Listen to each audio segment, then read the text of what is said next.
ساتویں صحابی اللہ کے بندو جناب عبد الرحمن بن عوف، یہ بھی الزہری ہیں، بن زہرہ کے، نبی علیہ السلام کے ننیال سے ان کا تعلق ہے، اور یہ بھی قدیم الاسلام صحابی، نبی علیہ السلام کے دار ارقم میں داخل ہونے سے قبل یہ اسلام قبول کر چکے تھے، عشرہ مبشرہ میں سے، اور 6 صحابہ کی شورا میں سے بھی۔ میں نے بتایا نا کہ ان 6 صحابہ کا تمیز یہ ہے کہ امیر المومنین نے فرمایا تھا کہ اللہ کے پیارے پیغمبر فوت ہوئے تو ان سے خوش اور راضی گئے، دنیا سے گئے ہیں ان سے خوش اور راضی ہو کر۔ جنگ احد میں ان کے جسم مبارک پر 21 زخم آئے تھے، جو ان کی بہادری اور شجاعت کی دلیل۔ نبی علیہ السلام کی ایک معروف حدیث، اس حدیث کے صادر ہونے کا سبب جناب عبد الرحمن بن عوف ہیں، جس سے ان کا مقام بھی واضح ہوتا ہے۔ ایک موقع پر خالد بن ولید نے جناب عبد الرحمن بن عوف پر کچھ جرح کر دی، ایک چھوٹا سی ایک تلخ کلامی ہو گئی، اور خالد بن ولید کچھ تلخ جملے کہہ بیٹھے، کچھ سخت بات کہہ بیٹھے۔ نبی علیہ السلام کو اس کا علم ہوا تو آپ نے صحابہ کو جمع کیا اور فرمایا کہ لا تسبوا اصحابی، میرے صحابہ کو گالیاں مت دو، فوالذی نفس محمد بیدہ لو انفقتم مثل احد ذهبا لما بلغ مد احدہم ولا نصیفہ، اگر تم لوگ احد پہاڑ کے برابر سونا خرچ کر دو اور میرا صحابی 1 پاؤ کھجوریں خرچ کر دے تو تم احد پہاڑ کے برابر سونا خرچ کر کے میرے صحابی کے اجر کو نہیں پا سکتے، اتنا وہ اللہ کے قریب ہیں۔ تو یہ ایک تاریخی جملہ اور آپ کا تاریخی فرمان، اس کے ورود کا اور صدور کا سبب جناب عبد الرحمن بن عوف رضی اللہ تعالیٰ عنہ۔ دومۃ الجندل میں سریہ اللہ کے پیغمبر نے بھیجا اور اس کی قیادت آپ نے جناب عبد الرحمن کو دی، اور اس موقع پر آپ نے اپنے ہاتھوں سے انہیں پگڑی پہنائی، اور اس پگڑی کی جو ایک لٹ جو ہوتی ہے اس کا ایک طرف ایک پلو وہ 2 کندھوں کے بیچ میں لٹکایا۔ اسی حدیث علماء نے استدلال کیا ہے کہ پگڑی اگر باندھی جائے تو اس طرح باندھی جائے کہ اس کا ایک پلو جو ہے وہ پیچھے کی طرف لٹکایا جائے۔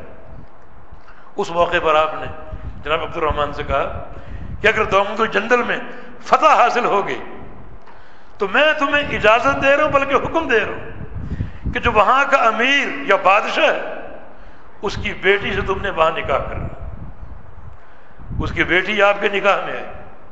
اللہ نے فتح دی، چنانچہ آپ نبی علیہ السلام کے اس فرمان پر عمل کیا اور وہیں اس کی بیٹی سے نکاح کیا۔ اللہ کے نبی کی سنت بھی، جہاد کے نتیجے میں حاصل ہونے والا یہ تحفہ، اس خاتون کے بطن سے ایک بیٹا پیدا ہوا، ابو سلمہ کے نام سے معروف ہے، عظیم محدث اور فقیہ، ابو سلمہ بن عبد الرحمن، عظیم محدث اور فقیہ، یہ اس خاتون کے بطن سے متولد ہوا۔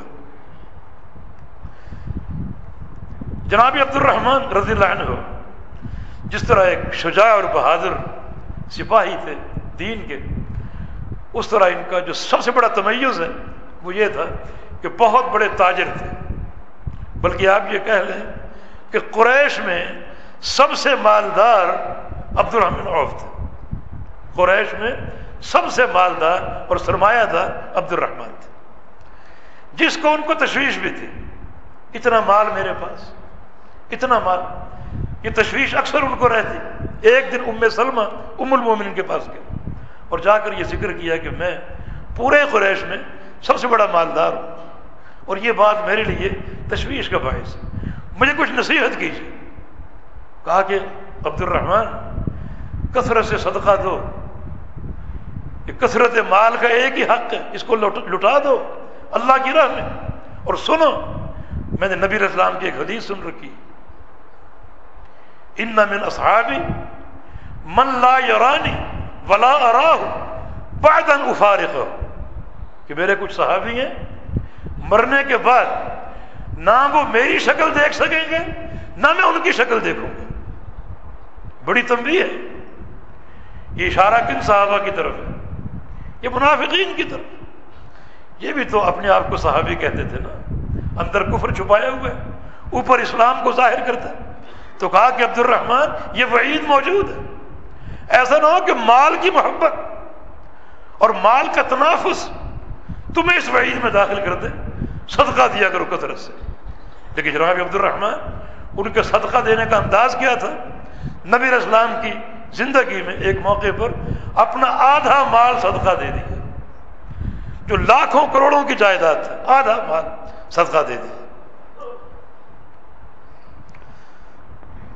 اور ایک موقع پر 40,000 دینار، یعنی سونے کے اشرفی، معمولی سرمایہ نہیں، 40,000 دینار جو آج کی جمع تفریق میں اربوں کا مال بن سکتا ہے، ایک ہی وقت میں صدقہ دیا. اور ایک تمیز یہ کہ مختلف موقعوں پر اپنے گھوڑے خریدے، ان گھوڑوں کی پشت پر مجاہدین کو بٹھایا، پوری طرح مسلح کر کے، اور انہیں جہاد کے میدان میں روانہ کیا. ان گھوڑوں کی پوری تعداد 500 گھوڑے، 500 گھوڑے، یعنی 500 گھوڑے تیار کیے، ان پر مجاہدین کو بٹھایا مسلح کر کے، اور ان کو جہاد کے میدان میں روانہ کیا. اس کی فضیلت کیا ہے؟ نبی علیہ السلام کی حدیث ہے، من حمل علی فرس فی سبیل اللہ، جو شخص کسی مجاہد کو گھوڑا خرید کر دے اور اس کو مسلح کر کے اس پر بٹھا کر میدان جہاد کی طرف روانہ کرے، تو مجاہد جب تک اس کی پشت پر سوار ہو کر جہاد کرتا رہے گا، ایک بار کرے، 2 بار کرے، پورا پورا اجر اسے بھی ملے گا جس نے اس کو سوار کیا. اور یہاں تو 500 گھوڑے اور 500 مجاہدین کا معاملہ، اور یہی نہیں بلکہ اسی طرح 500 اونٹ بھی تیار کیے جہاد فی سبیل اللہ کے لیے، ان پر بھی مجاہدین کو بٹھایا اور میدان کی طرف روانہ کیا. بلکہ اونٹ ان کو دے دیے، اونٹوں پر لوگ جہاد بھی کرتے تھے اور اونٹوں پر سوار ہو کر لوگ عمرہ کرنے بھی جاتے تھے. اور یہ سارے سفر جو ہیں یہ نیکیوں کے سفر. ان کی سخاوت کا ایک تاریخی حصہ یہ بھی ہے کہ ایک دن میں 30 غلاموں کو آزاد کیا. 30 غلام. اللہ کے بندو، بہت بڑی نیکی.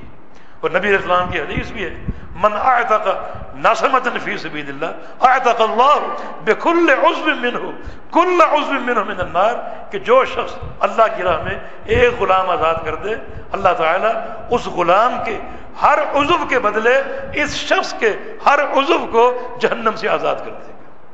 اور 30 غلام آزاد کیے. بڑے مناقب ہیں. اور ان کے مناقب کا ایک اہم حصہ یہ ہے کہ نبی صلی اللہ علیہ وسلم کے خاندان آپ کی بیویوں کے امین تھے، امانت دار تھے.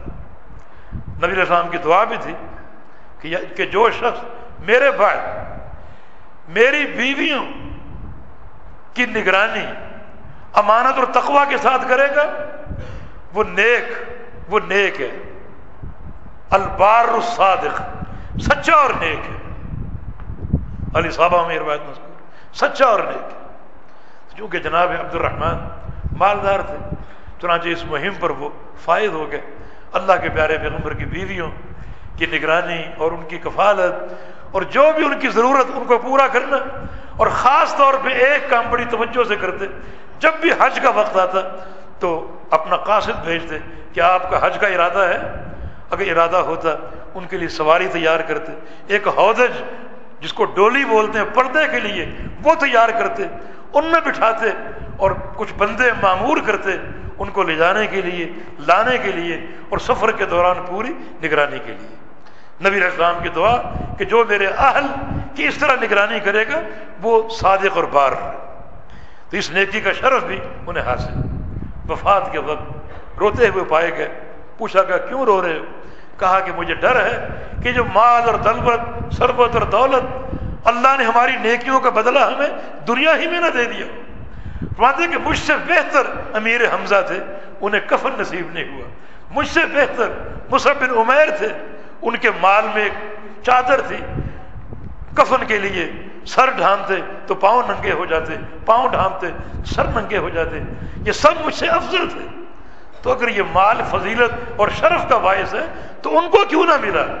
وہ دنیا سے بھوکے گئے، کفن تک ان کے پاس موجود نہیں تھا، اور ہمارے پاس دولتوں کے اور ثروتوں کے ڈھیر تھے، در حقیقت یہ ان کا تقویٰ ہے اور ان کی نیکی اور ان کا جو ایک حرص کا معاملہ ہے۔